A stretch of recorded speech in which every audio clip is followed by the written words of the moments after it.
artikull ju shkruan përjashtoni mundësinë që të jetë Mossadi pas, edhe flisin për çekullin e Turqisë për një superfuqi jo vetëm rajonale, por botërore. Po, shiko, çështja e Mossadit, domethënë Mossadi aktualisht po mundohet ta shfrytëzojë këtë reagimin që po ndodh, domethënë, sepse Turqia ka kur nisi para se dalit ke Mossadi, le ta sjerë edhe këtë pjesë pastaj që ta kuptojmë më të qartë rolin e Mossadit. Turqia tani kuptoi që nëse ne nisim tani këtë pastrim, do të ketë reagime. Mirë, reagimet nuk do të jenë sikur para 3 vitesh ose para 2 vitesh. Pra, do të ketë reagime brenda, do të ketë shumë trazira kështu. Por janë të izolueshme, janë të menaxhueshme nga ana e policisë, nga forcat e sigurisë, dhe këtu kemi parë vërtet, domethënë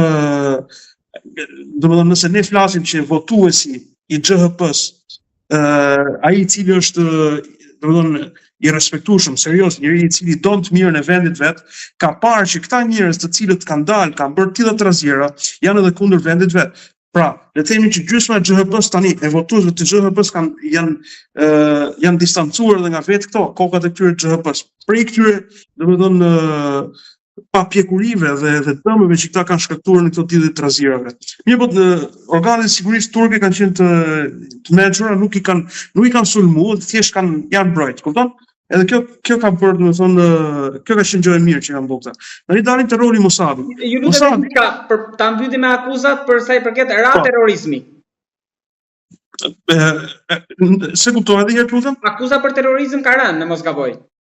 Ja, nuk ka rënë akoma. Nuk është çështje që, shiko, terrorizmi nuk bëhet fjalë për mbështetje indirekte të terrorizmit bëhet fjalë. Nuk bëhet fjalë për si e kam thënë. Për shembull, ne mund të jap argumente konkrete, që këto argumente kanë qenë edhe më parë, të cilat nuk kanë rënë, vazhdojnë të jenë, ku Ekrem İmamoğlu ka punësuar në Bashkinë e Madhe të Stambollit, ka punësuar element të dënuar ose të kërkuar nga sigurimi i shtetit, ka punësuar element të PKK-s të cilët kanë ardhur dhe kanë skanuar, si thon fjalës, hartat ndërmjet punësimit ose maskimit si punonjës të bashkisë, kanë skanuar gjithë hartat e qytetit Stambollit.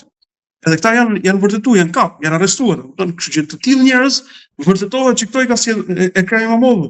Siç vërtetohen për shembull sjelljet masive që ka bërë Ekrem İmamoğlu në Stamboll për një sasi për 10 mijërash, ndoshta edhe më shumë, të militantëve të PKK-s, i ka sjell nga jugu, nga jugu i Turqisë, i ka sjell në Stamboll, edhe ku i ka vendosur pikërisht në zonat ku janë, le të themi, ku janë bastionet e AKP-s, pra për ta përzierë votuesin e AKP-s me kundërshtarë të tjerë me radhë.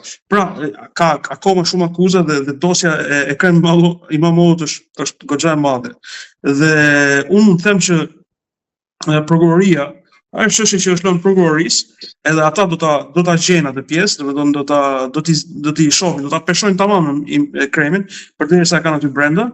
Por ajo që ne na intereson sot është, domethënë, e para ku do shkojë Turqia mos kësaj.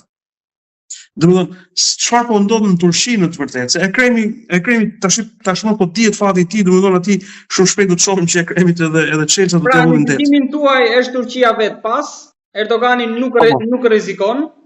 Dhe kjo do ta nxjerrë Turqinë më të fortë sipas mendimit tuaj. Po, unë mendoj kështu, numër 1, dhe numër 2 mendoj që sepse ka një farë akuze edhe në Shqipëri, kam gjuhën media shqiptare, që Erdogani tash shtypi me këmbën e tij të keput rivalin e tij politik andej këtej. Shiko, të jemi realist. Të jesh rival politik, domethënë që e meriton, me merit, domethënë, İmamoğlu nuk mund të jetë.